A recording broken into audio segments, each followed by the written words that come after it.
Support. Curtis Fleming is there on the edge of the area. Fleming for Craig Hignett. Hit it, Higgy. Higgy hits the treble!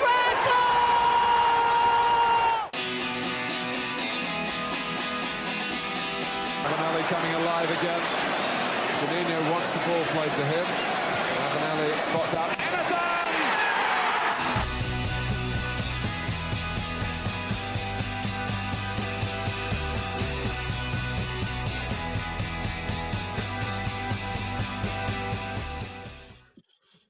Hello and welcome to the Boro Breakdown podcast with Johnny, Dana and Tom. We're the Boro podcast that gives you all of your Boro matchday chatter in a podcast. And Middlesbrough have crashed out of the FA Cup with a 1-0 defeat to Blackburn.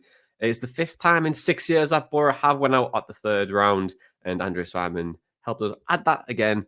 And Boro are just out in a whimper. And we were all, well, Dana was freezing cold at the ground. Guys, we're going to do something a little bit different today. We are going to cover Blackburn very lightly, speak about Isaiah Jones, and then go into the podcast questions, which we have quite a few of today, which we'll go through and analyse, dissect, and give our thoughts and feelings. But first, Dana, how would you summarise the game against Blackburn yesterday? Well, in a sentence, I wish I'd never bothered. In a little bit more of a kind of more thoughtful answer, I just thought it was a continuation of what we've seen in 2025 so far from Middlesbrough, whereby we are pretty flat, pretty boring and uninspiring, and we just struggle on the whole. I know we've had different outcomes in the last 3 games, a win, a draw and a defeat, but largely the performances have been the same. And I don't know if that's a cause for concern, because it's not going to stay like this, but it's something that I've noticed the last 3 games have just been basically the same. And yesterday was no change to that, really. It was Blackburn, as we've seen them before at the Riverside, being very, very solid, and Boro not breaching them. And yeah, I wish I never bothered in the end. We should have seen it come in. The best part of the game was the water droplets that were pissing on everyone and making everybody move seats, because obviously a 12 o'clock kickoff, who decided that? Who decided that this game was international broadcast, by the way? Because I'm pretty sure that the people that decide that would have thought, you know what, I think we got that one wrong, lads, because it was a really poor game. And yeah, it was thawing out all of the ice on top of the stand in the Riverside and dropping down on everybody and getting everybody drenched, and that was the most entertaining part of that game. And I'll tell you what, my dad at one point in the game just leant in and went, "I spy with my little eye something beginning with shite." And I was taken aback, because I was like, that is the best way of summarising that game. So I'll end on that. It was shite. A Dave classic. So, going to say you weren't very happy with the game. But Tom, I don't know if you have anything else to add to that at all. Appreciate it. Looked like a game where no one could really be bothered to go. And that was kind of it, really. But what was your thoughts on it? No, I don't have anything to add to that, because thinking back on the game, I couldn't name you anything that, like, big that actually happened. Like, it was just it happened. That's it. Like, the game happened, and now we kind of move on from it. I think, as Dana said, it was very much like we've seen in recent games. It was actually quite boring. It felt like a really like nothing game as well, which I think for a lot of people it kind of was. Like, I know there was like stuff on Twitter this week, like a few people saying it, like, oh, the club have reduced prices and like no one's taking up the tickets and stuff like that. And I'm like, it's a third round game against Blackburn. Like, there's not a lot of demand for these tickets. Like, it's a good thing what the club have done there. It kind of takes me back to when I was a kid and we had the Kids for a Quids promotions on, which obviously something similar here, but it's a third round game against Blackburn. No one wanted this. And like, it was a flat crowd. It was a flat game. There was nothing to get the crowd excited. So I can't blame the crowd for being flat. And yeah, it was just rubbish, really. it felt like a game where no one was really bothered, and that included the players on the pitch. So yeah, we need to see a massive, I would say, improvements, but change in mentality for the game next week, and I hope we do see that against Portsmouth. Yeah, and it sums up, I think, in terms of the analysis done, on Match of the Day, was the two highlights were Glover's mistake and their goal, and then there was nothing else to even report. And I think it summed everything up. But Middlesbrough were defeated 1-0, and they were done so without Isaiah Jones, because Isaiah Jones has left Middlesbrough on a deal of upward of £5 million to Luton Town, of all teams in the Championship. Guys, how do we feel about Isaiah Jones moving on now, and do we think we've got a good fee for him? I think it was probably the right time for Jones to move on. We maybe discussed it on a previous episode where we were effectively saying that he's hit his ceiling here. I never thought really that Jones would kick on at Middlesbrough from now. I think he just needed a change, new environment, new challenge. He's been at the club for, I think, 6 years now, since 2019. So yeah, it's been a fantastic story from him coming from Tooting and Mitcham in non-league and becoming such a key part of that right-hand side. I don't think anybody can rewrite history. Isaiah Jones in that 21-22 season, or yeah, it was 21-22, wasn't it? Was so good under Chris Wilder in that wing-back formation. And I think it lends itself to his defensive responsibilities. He never shirked them. He always was tracking back, using his pace to good effect defensively off the ball, and going forward he just had fullbacks on toast. I remember likening him to a Soccer AM skill school style player because he just had that fearlessness, and he said it himself in an interview I think it was at the back end of the playoff season under Michael Carrick, that in that season under Chris Wilder he was just fearless every time he took to the pitch. And it's a shame that from that season we never really saw Jones kick on. He had his issues off pitch, which obviously affected him massively, and understandably so when you lose that many family members in a season, or in a short period of time, and that's going to affect your season. But it was the right time for me for Jones. I don't think we saw much development or improvement to his game. I think he just all in all needed a fresh challenge. So yeah, sad to see that he didn't quite kick on after that really, really impactful introductory season, but good deal, 5 million around that mark. Good business from Boro, and wish him all the best. Yeah, it was a good deal, I thought. With bonuses getting up to 5 million, I think that's probably at the higher end of what we could have expected from him at this point. It's funny looking back because in that season that he had under Wilder, a lot of people were kind of saying, well, if Jed Spencer's going for X amount, then Isaiah Jones is worth 10 million more than that. Yeah. We probably missed the chance to cash out at his peak, but it kind of says a lot about the club that we wanted to keep one of our better players here at the time. And as Dana said, he just kind of didn't develop in the way that we'd hoped since then. I believe he has a better chance of doing well at Luton. I believe they play with wing back, so I think that was a position that suited him a little bit more than right wing. And you've got a brand new kind of group of fans there who don't know what to expect, and for the moment probably won't be getting on his back as much about not taking people on. So in terms of a fresh challenge for him, I really wouldn't be surprised if he excels in the next few months. And we all know what's going to happen when we play Luton away, so I don't think anything more needs to be said about that. Yeah, it's definitely nailed on Isaiah Jones tapping or something, won't it? And end up scoring a winner there at some point. But it's a great deal for us. I think Denny was spot on to say he pretty much hit a ceiling at Middlesbrough, and you need to change. I think it was best for all parties for him to move on and to get a deal up to £5 million. I think it's really good for the club. For us, it's pretty much a clear profit given that he came through the youth system / came from Tooting and Mitcham. So I think everyone will be really pleased with what we've got, and Boro can hopefully invest that in a different way on the pitch. But if not, then we have to invested in the club for given our finances just came out this week. But we are very comfortable in those in the finance side of things in terms of how we can invest. So who knows, we might see us invest for another winger. But for me, yeah, when on his days, Jones was electric, but the day was very rare and it was getting more and more by game in terms of when he first came through Underwild, it was like 1 every 2 or 3 games you get a real good game from him. I think it moved to about 1 in 10, and you can't really rely on that. But I think the move to Luton's a really good one for him, and I think he'll do really well there. And let's see how he does. But yeah, I want to say thanks to Isaiah because I thought he's been a great servant for us over the last few seasons. But let's move on. Let's move on to the part of the show where we said we'd actually do a lot more insight this time around. So this time it's podcast questions. Podcast questions.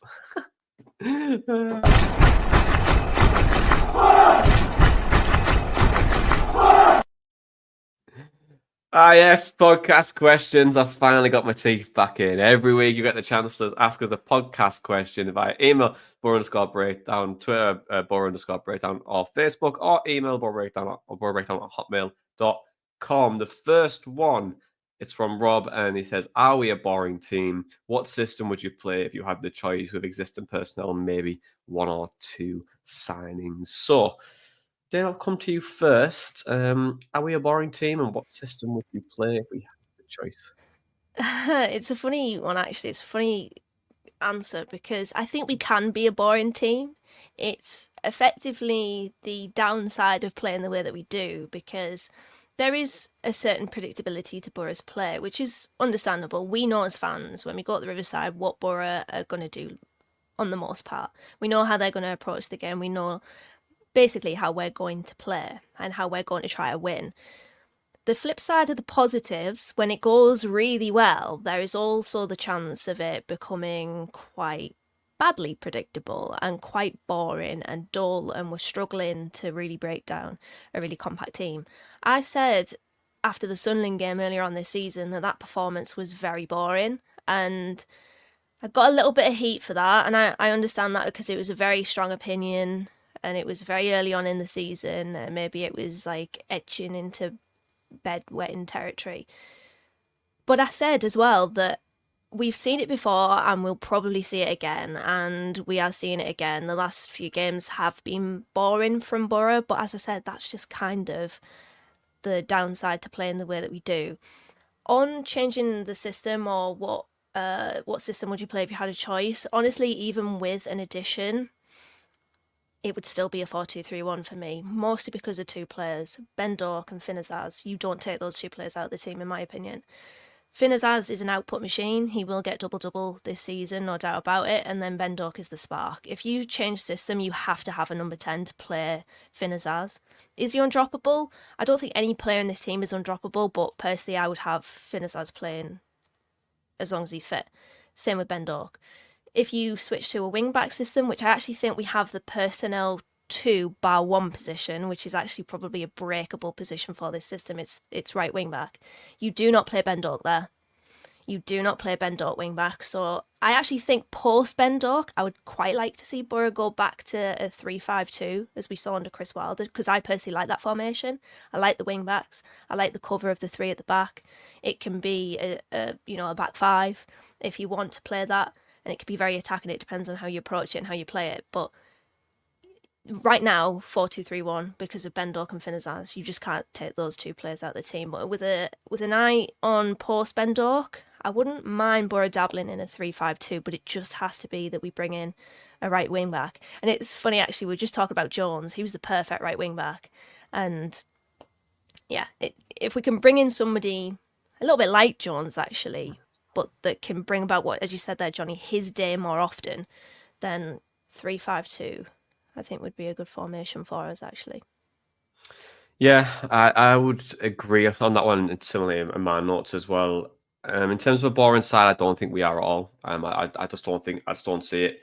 I think we're a bit out of form at the moment, but I also think because of sensationalization, God, I can't even get my teeth into it. You are the worst team in the world when you lose a game, and you are the best team in the world when you win a game, and that's how reactionary our fan base can be at the moment, because when we're good, we're very good. When we're bad, we're really bad. And then the manager has to go and he's tactically outdone. But I just think that's not the case at all. But have you been bored though watching Boro recently? Have you had an element of watching us and you've been disengaged? Not really. No, I haven't been bored. Quite often for me. Yeah, well, it's interesting how we see it, because as I've said before, I keep talking about ceilings and floors, but Boro's like low level, it can make us boring. If we bring that up a little bit, and boring's kind of the aesthetics of football, and I guess it's in the territory of ineffective, that they kind of go hand in hand, they overlap. If Boro can become more effective on their off days, then I would welcome that. But I think sometimes on our off days we can be boring. I don't think we are, generally speaking, but I think we can be. Yeah. I can understand that point, but I just disagree. I think that there's probably a few things at play. I would say the last few games, I can understand why people can be frustrated, because the tempo hasn't been there.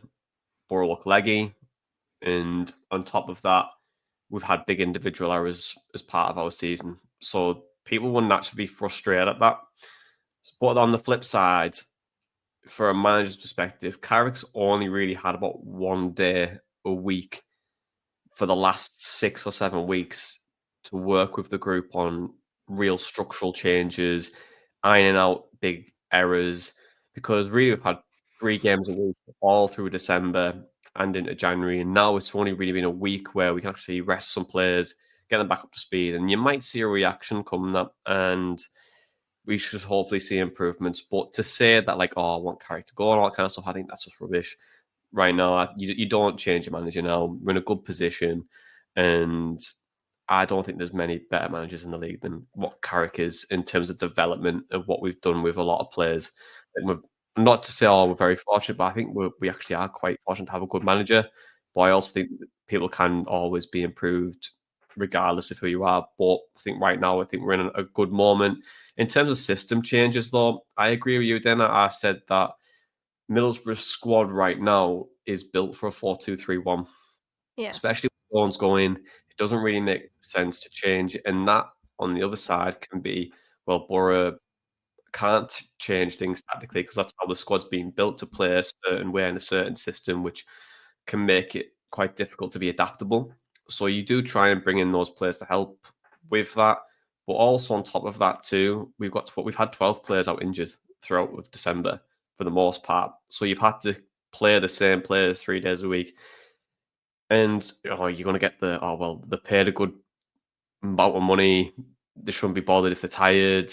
It's still a physical demand if you're running, 8 to 10 kilometers per game 3 times a week. That's still heavy on the body, regardless of who you are. So there's that as well, which I think can be a problem for Middlesbrough. But on top of that as well, in terms of system-wise, yeah, it's 4-2-3-1. But like you, Dan, I'm a big advocate for a 3 at the back. I've always liked it. When I've coached teams, I've tried to play 3 at the back. I just think it offers something a bit different, or it just gives you stability in certain areas where you can kind of play a 5-5 in certain aspects of it as a basis. But I would like to, if we were to play a 3 at the back, I would like to play more of a 3-4-2-1, play with 2 10s in McGree and Azaz. Yeah. But you would have to have wing backs like a Sam McCallum, maybe at Norwich. Pace, he gets up and down the pitch. And then also on the right side, probably Ballymumba, Plymouth, probably 2 wing backs where I'm looking at and thinking pacey enough, would get up and down the lines and can be creative. Alex Bankero is probably a fantastic candidate to play that wing back role. But on the right side, all of our left backs, I think, would be better as left wing backs. Like the cover that you can have with that left-sided centre back for Lucas Engel, for Neto Borges, all these problems that we're experiencing with those, or that they're experiencing, I think it would compensate for that. The 3 at the back. Yeah, it's just like Boro's left back position's just system. Like I've covered this for like the last 3 weeks. I'm not going to go into it again, but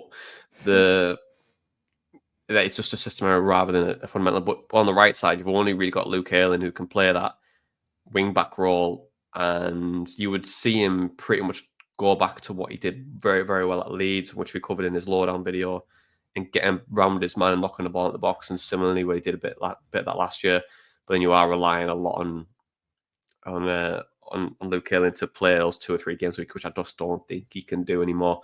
Therefore, the right back position would be great. But also, Tommy Smith played in the back 3 quite regularly, who could do something very similar, but I just can't see him coming back until whenever, because we haven't really had a timeline. I remember when we were speaking to him and he was saying, start the season, I should be back.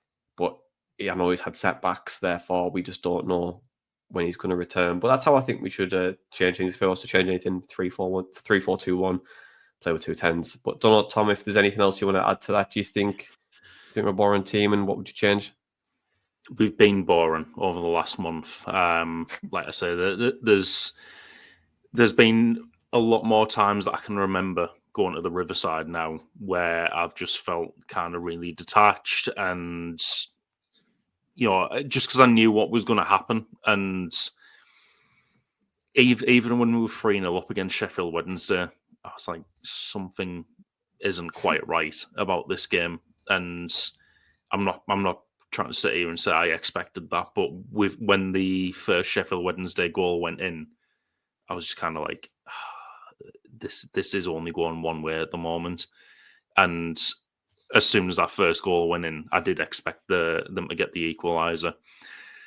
I think in terms of a system, I don't want to see us change, and I think that is purely based on the fact that we are recruiting for a certain system now, and we have been for the last few seasons. I'd like to see us change occasionally when it's needed, because sometimes it will be. Sometimes there might be a game where, all right, the other team is going to have the majority of the possession. We can go to a 5-3-2 or something like that. But I think a lot of the time, 4-2-3-1 should be good enough. And what I would say as well, and I mean, this kind of harkens back to when we were promoted under Karanka, and everyone was, oh, he's got no plan B and stuff like that. You don't need a plan B if plan A works about 95% of the time, like it did at that point. It's like, if your plan A is good enough, then you shouldn't have to be switching things up during a match. And I would say at the moment, our plan A isn't good enough. Our plan A still needs some work. And, it might not be 95% of the time. We've seen it do well. We know the potential that we can play to when we have that system working well. It's not at the moment, and we do need something to change in terms of slight tweaks to the system. What those tweaks are, I don't know. I wouldn't kind of sit here and pretend that I know all the inner workings of that system and the club and how the players kind of see it and stuff like that. That is one for the coaching staff to decide, but it is clear to me that something needs changing there.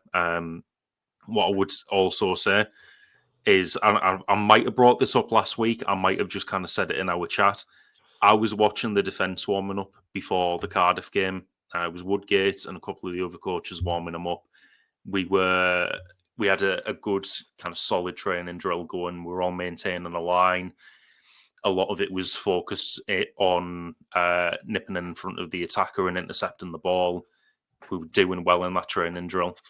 Didn't really see much of it in the match.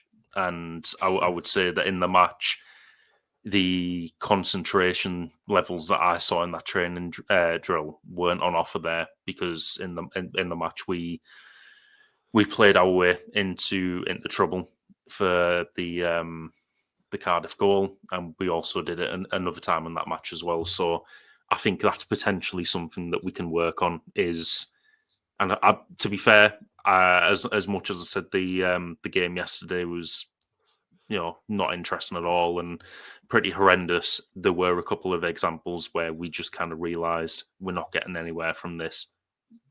Kick it long, and it concedes possession, but now they have to start up their end of the pitch in their own box, and it's maybe just being wise enough as a defensive unit to know when that's happening and to get rid of it. We don't need to play it out from the back every time, because ultimately you are going to have examples like Cardiff where we just overplay it and play it into trouble.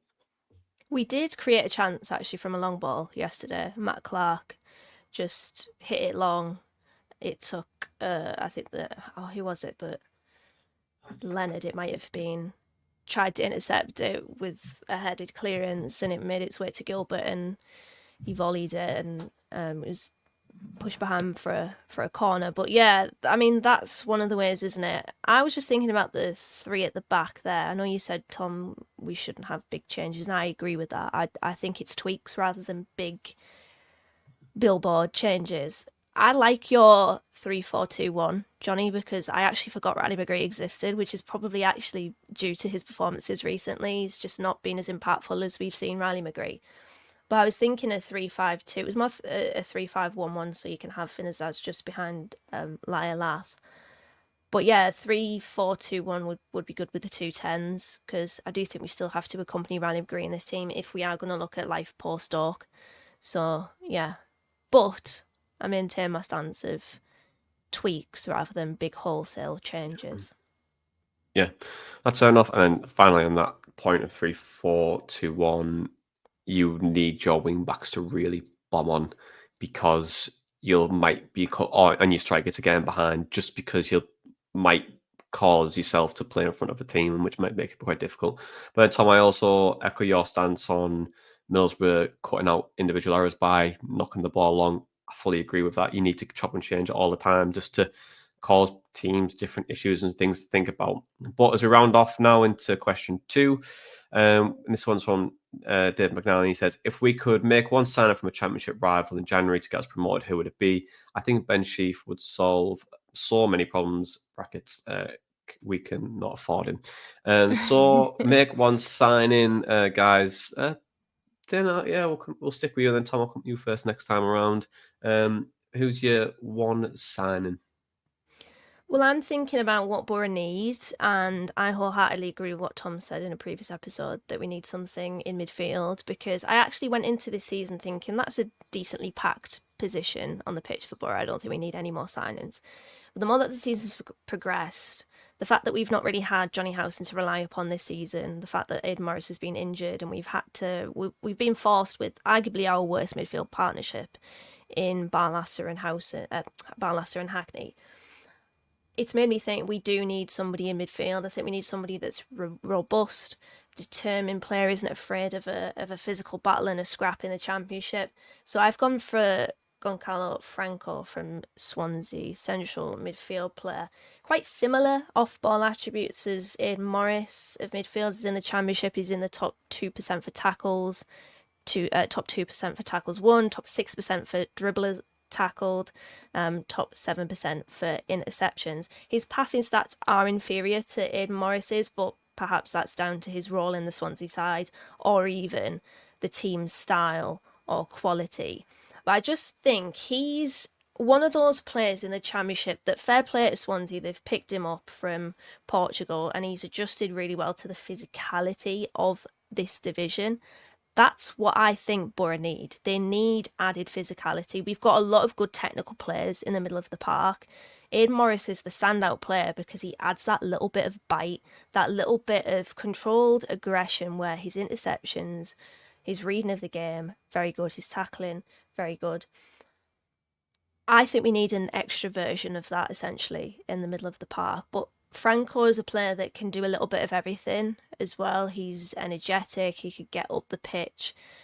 As I said, his passing stats don't look great, but it could be improved upon by simply improving the team that he plays in.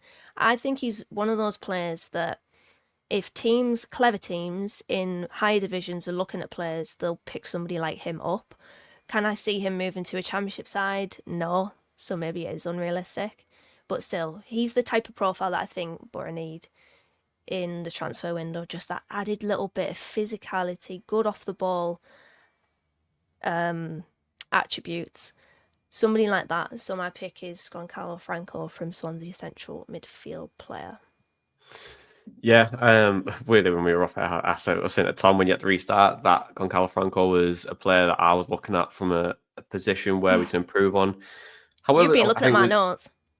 I haven't really, because the person I've picked is similar position, but a completely different type of, well, not say too different, but someone who breaks up the player really well. Very, very good at tackling, a bit of a shit house in midfield. And unfortunately, this player's been injured for most of the season, but he is coming back into their team over this week and next, and it's actually Ben Pearson at Stoke. And I think he's a player who I've always admired because he is just such a shithouse. He's able to break up play, tackling very, very strong, and then he's able just to get people playing again. I just think we need that type of profile, someone who can break up play and get things going, because we have such good progression in our midfielders with Hayden Hackney. Hackney's streets ahead of everyone else in terms of progression of the ball and also getting the ball in the right areas. Yes, he's had a couple of bad games, but I think it's because of how he's being positioned with players personally. Because sometimes it doesn't always gel. I just don't think Ballasser and Hackney gel very well as a midfield pairing. Both fairly decent players, and I feel like Dan Ballasser is getting a lot of heat at the minute, and I think he could never do anything right at the moment. Dan Ballasser, he could score a hat-trick in the next game and people would still hate him. It's just like people pick a scapegoat and that's it, regardless of what you do. Unfortunately, he's that for right now. But I think Ben Pearson's a shout. I really do like the sound of him going 30-year-old, but 30-year-old, and also I feel like he'd be quite willing to play second fiddle to Aidan Morris. With Franco, I was like, he's playing all football at the moment. He's at a very, very good age at 24, 25. Therefore, would he really want to come to Middlesbrough to compete with Aidan Morris, who is a very similar age and wanting minutes? So therefore, I think a bit more experience, someone who's got who's not in the back nine in terms of his career, but he's got 2 or 3 years where we could probably rely on him and then get rid of him from there. And I think just give us 3 solid seasons of competitive. But looking across the whole squad, I think when a fully fit Boro side is still really strong, and it was quite difficult for me to go, I think we need to improve there. But there was 2 other people or 3 other people that we can probably, in terms of going context wise, if Laf goes, I'd be looking to see if we can get Tom Cannon, from Leicester, see if we could end that spell at Stoke and try and get him in here, because I think that's just a wonderful fit for us. I also quite like Ballymumba at Plymouth from a right back perspective. I think he's very athletic and a player that I think shouldn't really be playing at Plymouth, to be honest. I think he's a lot better than what people are making out in at the moment. And then if we had to go for out-and-out winger, Mundell at Sunderland, which is completely unrealistic, but I just quite like him. And then finally, the position I would actually improve if we needed to get someone in, sticking with Stoke, but I think Middlesbrough need a goalkeeper. Middlesbrough's save prevention and, goals conceded and save percentages are rock bottom in this division. They're just not good enough. Dieng hasn't been good enough this season. Bryn was an improvement, but not where I think we should be. And Glover is third choice, and I just don't think he's going to get the minutes needed. So I think a better goalkeeper is actually the position where Boro could improve massively. And Johansson is obviously the natural shout. Ainsley Pears is doing excellent at Blackburn this season, but I just don't think he's had that consistency over the last couple of seasons. And if you magic wand can get anyone, I would love to get Michael Cooper, someone who we've looked at and we've spoke about for the last 3 or 4 seasons prior to him moving to Sheffield United. So I would say goalkeeper's the biggest priority if you want to get promoted. And a likened addition would be centre defensive midfielder and Ben Pearson, but that would be my 2 if we could pick one big goalkeeper. But Tom, I don't know if you've got anything else to add to that.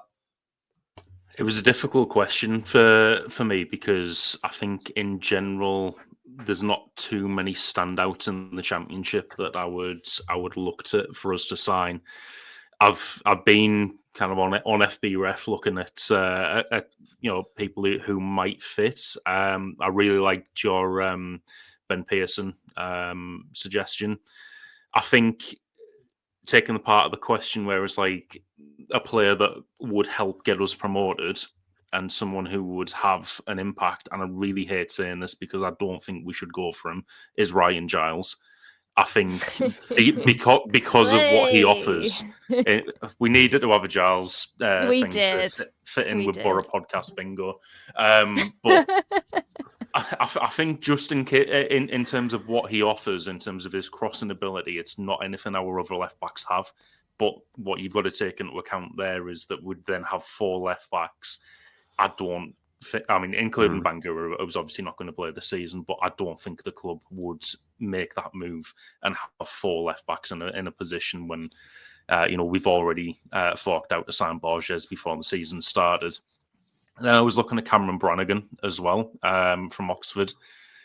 Maybe not what fits Aidan Morris so much, but he, could fit into our midfield. I was trying to look at wingers as well as maybe a direct replacement for Jones, but it's maybe not as much of a priority at the moment. Force managed to make it through half an hour unscathed yesterday, and if he still remains uninjured, because apparently he took Dana's comment personally from last week, then he's a good option to have on that right hand side as well. Obviously, I think Dork's the pick for above him, but Force can come on and play on the right hand side. Other than that, no. I mean, just I do agree as well, Johnny, about a new goalkeeper. I think that should be looked at. Johansson is one I would have went for before the start of the season, because I don't think there's anywhere anyone's getting him off Stoke now. But is a goalkeeper I've kind of always rated whenever I've seen him play. And then just an option in case the worst does happen and we lose Latte Laugh. I was looking at Carlton Morris from Luton. I think him and Tommy Conway up front, like alternating between the two of them.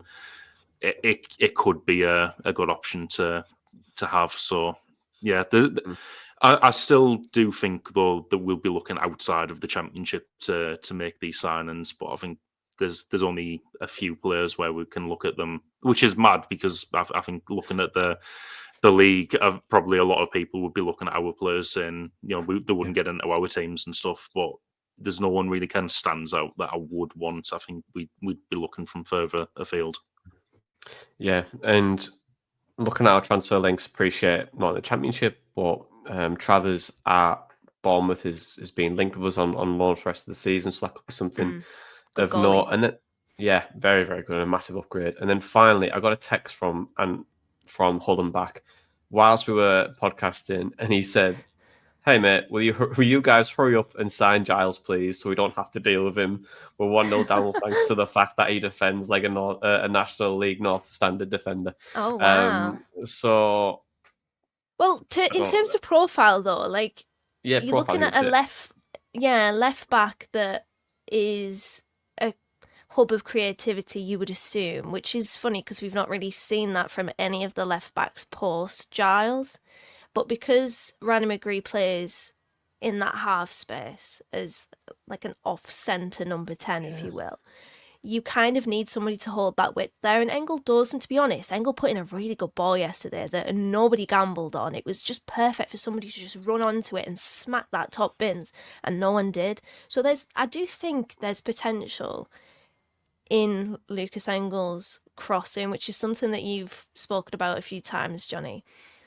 But like elsewhere on the pitch, in terms of striker for Latte Laugh, you're looking at a busy forward there. Quick, good presser, can play not just up front, but can work out on the wings as we do see with Latte Laugh, as we do see with Tommy Conway, can drop deep to link play a little bit, can get in behind. We're asking for a really well, not necessarily well-rounded, but they've got a lot of strings to their bow type striker. Yeah. And other positions, I do think we were looking for somebody in midfield that can break up the play but is a good progressor. So in terms of the profile of players, I think for certain positions it's pretty clear what Boro are looking for. Yeah, definitely. And like striker wise, I think it's only really I'm trying to think of in the Football League who was a striker very similar profile to Latte Laugh. And I'm looking at Cornea Wickham although it's very much a breakthrough season for him this year at 21-year-old, like properly, I know they got from the league, but he looks like a player who could really add to the squad. But then you've got that buffer in Tommy Conway and Marcus Forss, and Delano Bergzorg, who would offer us just a little bit of more quality if it wasn't really to work out. But anyway, let's move on. Let's move on to question 3, and it's from Phil, and they ask, if we make the playoffs but don't go up, will this season still be seen as a step forward? And if that's the case, what should the measure of success be next season? Tom, I'll come to you first. What do you think for this one? I think it has to be seen as a step forward because it's one better than what we got last season. and then the next logical progression would be make the playoffs again and go up automatically. I think I was thinking about this last night. I think there is a little bit of bad feeling around this season in the fact that everyone around the club was kind of saying we want to go up automatically through the pre-season. The club has invested and kept their best players, and this is something else I was looking at the other day in terms of our transfer net spend. I mean, it's been reduced now that Jones has gone, but we didn't sell anyone in the summer. We let a few people go, but we spent, according to the site I was looking at, I think it might have been in euros, something like 17 million. The last couple of years were big in terms of net profit, but I think. Yeah, I think because we kept our best players and we were looking quite ambitious going into this, I think the fact that it was a bit of a slow start has kind of annoyed people who maybe just expected better off the back of it. I think there was a lot of good feeling towards the end of last season as well. So I think for anyone who's kind of looking at this as like a disaster finishing in the playoffs, it's probably not, but I do understand the feeling behind that.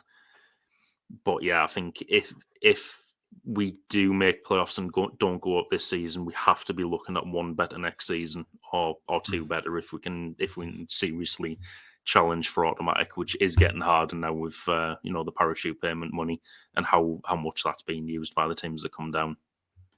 Yeah, I'd agree, Tom. I think we're a playoff team. I really do. Whether we go up or not, I'm not too sure. I think playoffs this season is progression. However, I would say that Middlesbrough should, at least if we don't do it this year, aim to get up in the next 2 seasons. I think they're your times, the window where we need to really try and push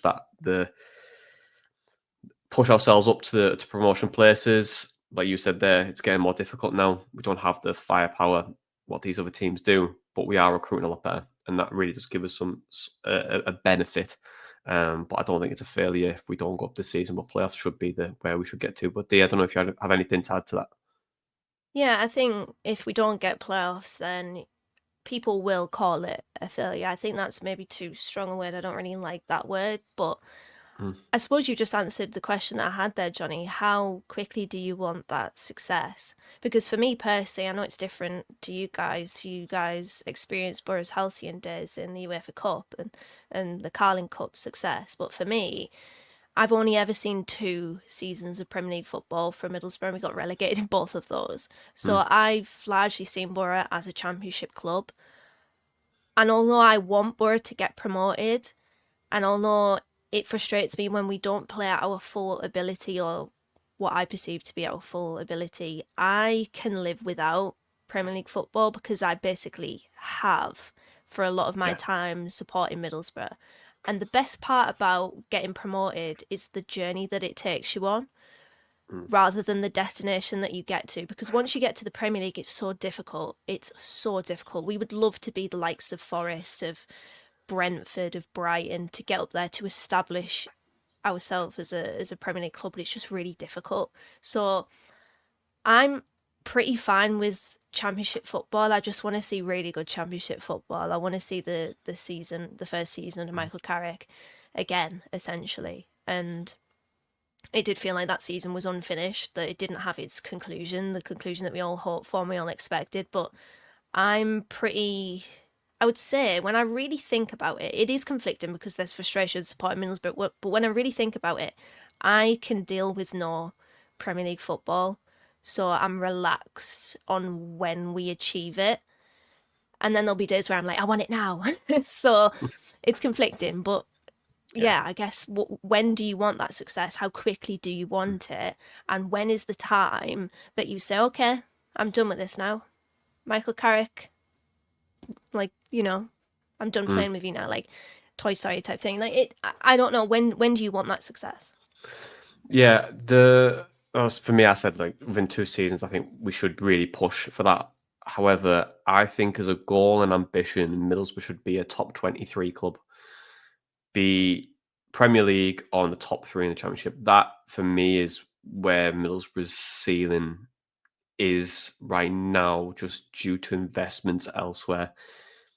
You look at the market in football now, it's a billionaire's game. You've got to invest very, very smartly. But when you look at Brentford, owned by, I think, billionaire now, and you're looking at Nottingham Forest, who really over-invested, did it deliberately, and then got deducted 4 points for breaking those rules, but they are owned by billionaires. The teams that we compared ourselves to from when we were in the same division as us, they've went on, got investment, and progressed and progressed and progressed and progressed. It is very, very difficult for Middlesbrough to do that now. Steve Gibson is doing and will invest and put his money where his mouth is in terms of trying to invest in the club, but he could not compete in that Premier League anymore unless Middlesbrough's recruitment is outstanding, like really top level. Then our ambition should be top 23 clubs in England, and that is kind of where I see Middlesbrough's success to be. But I don't know if any of you guys have an additional opinion on that, and I'll take silence as no, and I'll move on to the next question. Nope, cool. Let's go on to question 4 then now, and it's from David, and he asks, could Riley McGree be more effective as a left-sided CM alongside Hackney? We need a proper left wing to balance Stoke on the right, and McGree preferred to cut infield rather than run down the wing and cross. It could also help the left back be less isolated when opposition attacks that side. Yeah, we've spoke about the opposition side of things quite a lot over the last few weeks and how teams have doubled up and identified that as a position where Middlesbrough are not weak, but they can be exposed. For me on this one, I just want to take the lead on this one. If Riley McGree was to play a central midfield role, I think Boro should play a 4-3-3 in midfield. Get him on the left-hand side, be more box-to-box, but then you would lose Finnazaz. So you cannot play midfield for me with Riley McGree, Finnazaz, and say Aidan Morris or Hackney in that position. You won't get the work ethic from both sides to come up and down, up and down, up and down. So therefore, they have to battle for either that number 10 spot or McGree stays on the left in that 4-2-3-1, or you play them as a 3-4-2-1, play with 2 10s. That is the only way for me I think that works. I don't think he could play that defensive midfield role with Hackney. I just don't think that would fit at all. I don't think it would work. Don't know if anyone else has any thoughts on that. I'm just intrigued at this narrative that's forming around Riley McGree that, like, you haven't said it directly there, but I've heard it a few weeks ago that, like, it was around that discussion if he doesn't track back. I've seen Riley McGree do that quite frequently. It might not be a notable part of his game like it was for Jones, for example, but I've definitely seen him do that. And aside from that, I would quite like Riley McGree as a number 10. And I know that Finnazaz has that position, but I just think from a simple point of view, Riley McGree works so well between the lines. He's a clever player. I think his vision, his creative passing is very good. And maybe it's time for Carrick and McGree to adapt. We've seen him play that role, the off-centre number 10, as I mentioned earlier. Maybe it's time to switch that up a little bit. Maybe it's time for something different on that left-hand side, because I feel like it can still work, but I do feel like to pull that level up on that left a little bit more, you need a good left back that can hold that width and can deliver good balls into the box. So, yeah, I wouldn't have Riley McGree in that part of midfield, the deeper part of midfield. It's interesting, isn't it? Because he came to Middlesbrough as Marcus Tavernier's competition. Maybe that's been forgotten somewhat, but I think it's probably what I'm also thinking is we just need that little bit extra tenacity in midfield. I'd say a little bit more bite, as I mentioned earlier on. It ticks the technically gifted box, but it doesn't really help Boro give them something that they don't already have. Yeah, I'd agree with that as well. But I think even if we were to go with the 4-3-3 that Johnny mentions, that can only happen if Aidan Morris is playing at the moment. I don't think... Yeah, if Morris is still injured like he is at the moment, we can't play McGree and Hackney as a two in midfield. And I think it's funny because in terms of like a profile and being like quick on the ball and stuff like that, McGree probably fits like into our centre midfield a little bit better than Dan Barlaser does at the moment, and to an extent now Johnny Howson, because he's not as quick anymore. But I still don't want to see McGree back in that centre mid role. I think, as Dana said, it's you play him on the left or you play him as number 10. He's got the qualities to do it. I think chances at number 10 have been few and far between for him this season with Finn Azaz, and surprisingly, Bergsorg is keeping him out of the side at the moment, which I don't think anyone kind of expected at the start of the season. But he's still a really, really good player to have, and he needs to be looking at getting back into one of those positions and making it his own. Yeah, I agree. He needs to really own the position because he's not doing it right now. And then on your point then around just saying he doesn't track back as not, I just don't think he's as box to box as what I'd want from a 4-3-3. Do you know what I mean? I like someone who sits, and then I like two players who are more up and down. But that's just my preference. It's not like you're wrong kind of thing. It's just, I would say it's no, I get that. It's just what I would prefer. I still think he's technically very, very good enough to play that 3. I do think he'd be good enough to do it. I just think what you would do is you would just lose out. But I also echo your point as well on the 10. That's why I'm trying to push that 3-4-2-1 narrative, because you do get both. And I just think sometimes it can, if you really, really wanted to as well, you can, when you are defending, you just drop those midfield, those 10s into those half spaces as well. So you become, again, like a 3-5-2 or like a 3-6-1. Do you know what I mean? So you just block the spaces out, so it becomes a bit more difficult. So we'll see. But look, I think we've kind of all agreed there that he can play that system, but I just don't think that centre role would fit right now unless we were to change something. So next question, we'll move on. It's from Steve-O, and they ask, does Carrick need to adapt our style of play / tactics for home games? I think we can cover this one quite quickly. And for me, Middlesbrough have to find a solution to a low block, but that comes from multiple things. It comes from tempo. It comes from trying to not play in front of the defence as much, because we are a team sometimes where you can play back to goal and that striker's not getting them behind. You can stand offside and maybe across the lines a little bit and move into certain areas. Movement's really key, trying to find isolation. But every team can have a low block. But since personnel is so different across all the teams in the Championship, there is going to be weaknesses. So you should always try and tweak things in your game plan to try and overcome their weaknesses as well. And we should definitely do that. And I think Carrick will hopefully be sat there going, okay, we identified this area when they play. Let's try and do X, Y, and Z in this moment in terms of playing the way or playing a certain position or way that will occupy that as well. So that's kind of where I stand with it. Yeah. Carrick is doing that. I think there's this idea that he's not changing anything. He is. In the Sheffield Wednesday game, we saw Neto Borges invert and underlap. We haven't seen that before. So there's one thing that he's tried to do. Second thing is, well, there's two more things actually, and I noticed them in the game yesterday.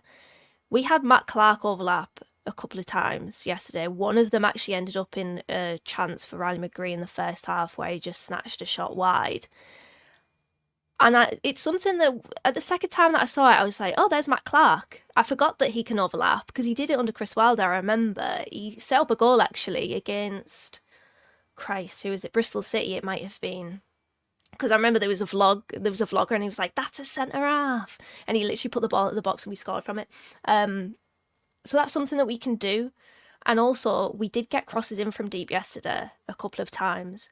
So there are things that Michael Carrick's Boro are trying. We're not seeing the fruits of that labour just yet, although we did with Neto Borges against Hull, and I mentioned that on New Year's Day. But there's certain things that we are trying, and that's why I have a little bit of confidence that our form will change and that we may actually, not too much confidence, not expectation, but hope, probably more than anything else, that we can find these ways of efficiency against a compact team. Because when you have a compact team, you need to stretch the game, you need to play with better tempo. I agree with that, Johnny. And shooting as well sometimes. And Hackney had a goal yesterday, drew a save from the goalkeeper.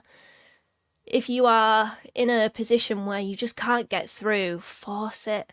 But then Carrick said after last week's game, around shooting and having opportunities from outside the box, to not make rash decisions. So maybe he, not for all shots outside the box, but maybe for a lot of them, Carrick sees them as rash decisions.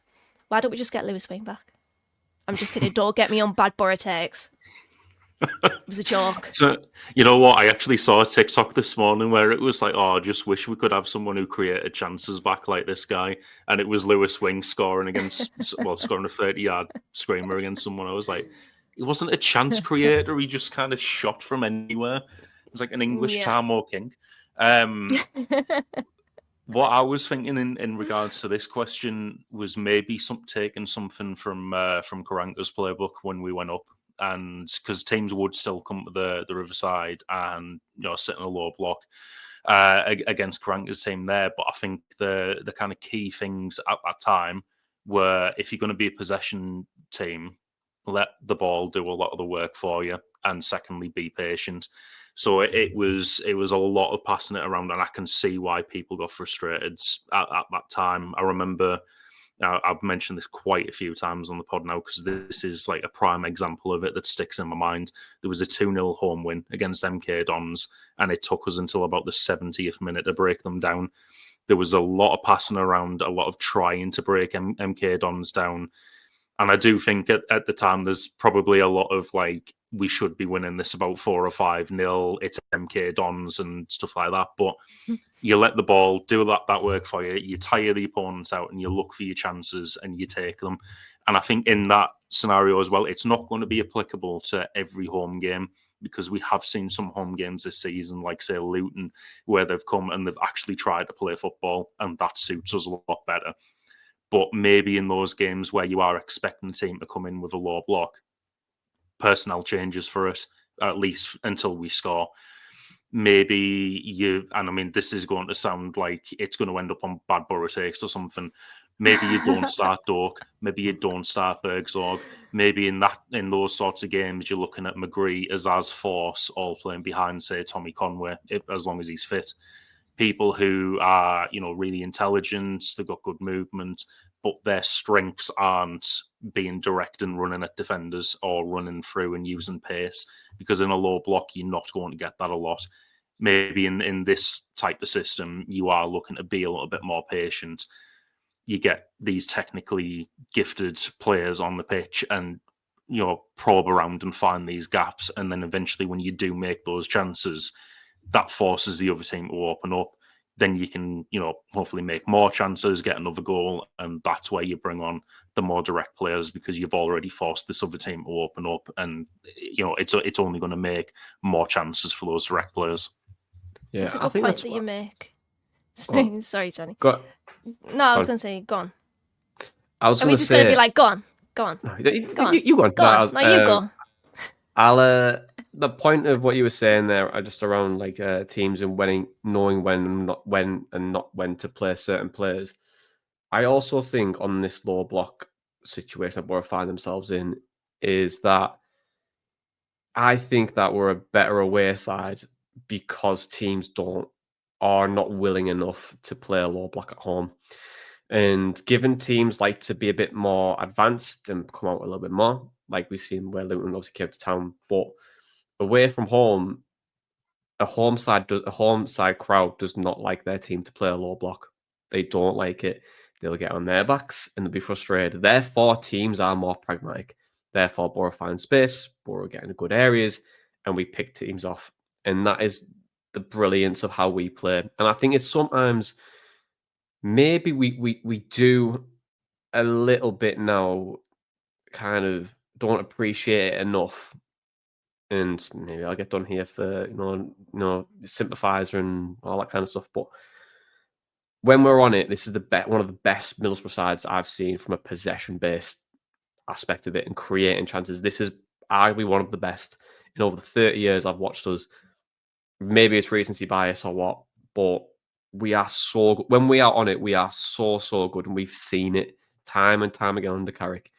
And away from home, when we have that space, we create the chances and we're very, very comfortable. But at home, it's a solution that we need to find now. And we'll probably do it in certain games and look like we cracked it, and there'll be some games where we won't. And that is, and as Grant Levitt famously once said, that's football. But I don't know, Dan, if you had anything else to add to that. Famously once said. Yeah, you know what? When Tom was talking there about patience, it reminded me, and I hate to mention Chris Wilder again, but we were talking about Jones earlier on, weren't we?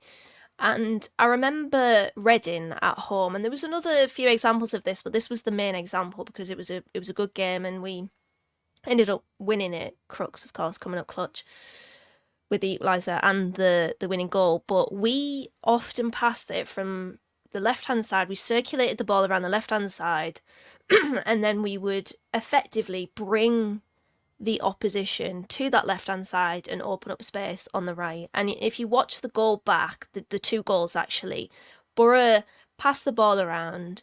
They are patient in their build-up. They just recycle possession and they draw the opposition to them on one side of the pitch, and it opens up the other side. That's how Jones had so much space 1v1 with the fullback for the winning goal. We tired Reading out. I actually think in that game, Reading did well up against Jones. They defended him pretty effectively, and they tired because Boro... Well, probably because they tired anyway, but Boro also with the possession, there's a lot of mental energy there spent on trying to stop Boro. They came with a low block to the Riverside that night, I remember. And it was that winning goal and the equaliser as well was born out of Boro being patient, recycling possession, pulling the team out of position that they're facing, and then striking them in the space. I'm looking at Boro's games at the moment and I'm like, where's the space? Where's the spare man? And a lot of the time, they're there, the ball just isn't played to them quickly enough. And that's a point of frustration. It goes back to the tempo point. Can you get the ball to that spare man, to that opposite wing, quicker than we are doing? That's one of many ways to break down a low block. But it's all easy in practice, isn't it? It sounds all easy in practice. But for the players, of course, it's really, really difficult. Yeah, it's 100%. Like you can sell a low block, you need to do X, Y, and Z. But like I was alluding to earlier, like all the championship teams are different. Everyone has strengths, everyone has weaknesses. How do you maximize their weaknesses and limit the strengths? And it's so difficult to do sometimes because you might not be able to hit a team's weakness because of the people that you've got at your disposal right now. There's so many ifs and buts and maybes in football, and I just think sometimes we get caught up in our own world in terms of football because we think, oh, Boro should do this all the time, we should have improved. But sometimes you just can't do it because you just don't have what you need to get the answer. And it kind of leads quite nicely to our last question. And it's from Curtis. And they ask, it's clear that Carrick won't change his style of play. So what do we need to make this side a promotion-winning one? On Carrick, I think we've got a great manager here. I'm going to sit on this hill and I'll be happy with it. I do not think we should change at all. And people saying that for him to go right now is, for me, wrong. I just don't think anyone else out there will improve the squad with what we've got right now. And if we were to make it a promotion-winning one, I think it is a better goalkeeper, more strength in depth, and a right back. Those three things will probably get Middlesbrough to a better position. He can be more adaptable as a manager. 100% he can. But I would just say if you would say Boro need to be more adaptable, what do we need to change? Like realistically, you can't just say, I think we need answers more so than just, he needs to change it now. Like, okay, well, cool, what we got to change because you've got the same squad there. You can't do something a million times different than what you have done before. It's not a computer game. Sometimes you just limited to what you've got, really. But I don't think you should change the style of play. I think it just needs to be better at what we're doing at it. And that's it. I'm happy with what we're playing at the moment. And you know what? Even if we did not drop those points against sides that we shouldn't have dropped points against the positions that we were in, we'd still be 4th or 5th. And I just feel as though that we can, that is kind of where we would be. And I think that's kind of where we're going to be for the rest of the season, 4th or 5th. And that's kind of where Boro's ceiling is at the minute. But that's kind of where I'm at a bit. I don't know if you guys have got an opinion on that, but I will shut up and, hear your thoughts. Yeah. We use the Atlanta money for Latte to bring back Akpom, Giles, and Aaron Ramsey. Just get the band back together. That's the answer to everything, unless we get Coventry in the playoffs. But no, I think in terms of Carrick wants to change his style of play, good, because we have a specific style. He's changed the formation a couple of times. We had Leicester last season. That proved to be a bit of a masterstroke. I mean, I think remembering back, might have been enforced by injuries, but we still changed up and got the best out of the team for that game and came away with 3 points. I think he's a really intelligent manager. He's got the ability to kind of change up the formation, keep a similar style of play, and do that if we need to. But I definitely agree with you, Johnny, that we just need to cut out individual mistakes and do it better. And it goes back to what I was talking about in terms of the defence earlier, what I noticed in the drills. The individual mistakes there are holding on to it too much at the back. An easy way to cut that out, try a ball into the channels occasionally. We might keep it higher up the pitch. We might just, give it back to them, but then they've got to work from up their end of the pitch. I think something that gets brought up quite a bit now, especially like being reactionary after we've lost a game is, or drew it or whatever, we can come out with a Riverside with 70, 75, 80% possession and come out with a draw or a loss. Whereas the other teams, are happy to kind of sit and soak that up and take their chances. Possession's not, the be all and end all in the system. We should be a possession side, of course, but if we could come out with a game with like 50, 55% possession, because we've occasionally had to hit it long, but we've come away winning because it's forced the opponent to come up the pitch and we can hit them on the break or, something like that, then ultimately that would work better. And, I've maybe just gone off a bit of a tangent there, but that would be cutting out the individual mistakes from the defenders. Up the pitch, it's individual mistakes in terms of, picking the right ball, not getting it to the spare man quick enough. You cut that out. I'm not sitting here saying it's all simple stuff or anything like that, because it still goes down to what needs to be worked on the training ground. But it's ultimately, Carrick can only do so much, and the players need to do their part as well. Yeah, and I think just one final point onto that as well, just around like low block side of things as well. What a low block is very, very good at is it stops the transition. Middlesbrough are good in possession, but they're at the best when they're in a transition, when they're getting teams running the other way and picking them off and creating a chance and scoring. That is the best of where we see Middlesbrough play. And we haven't been able to do it when a team will sit in their own half in a shape. It's very, very difficult to get transition. Therefore, your possession needs to be better to create the chance. Or you, like you said there, Tom, you give some stuff up. But don't have any more to add. I'm going to take silence as virtue. Cool. Nothing more to add then. Well, guys, thank you very much for joining me as always. To listen to viewers, thank you very much for listening to us and watching us. We appreciate it. It was a little bit of a different podcast this time around. So I hope you enjoyed it. So don't forget to give us a 5-star rating on your podcast provider. Don't forget to subscribe to the Boro Breakdown YouTube channel and keep listening to us, because that's how we get found, chatted, and all that fun stuff. But for right now, this has been the Boro Breakdown podcast, and that was like Boro Matchday Chatter in the pod. Up the Boro.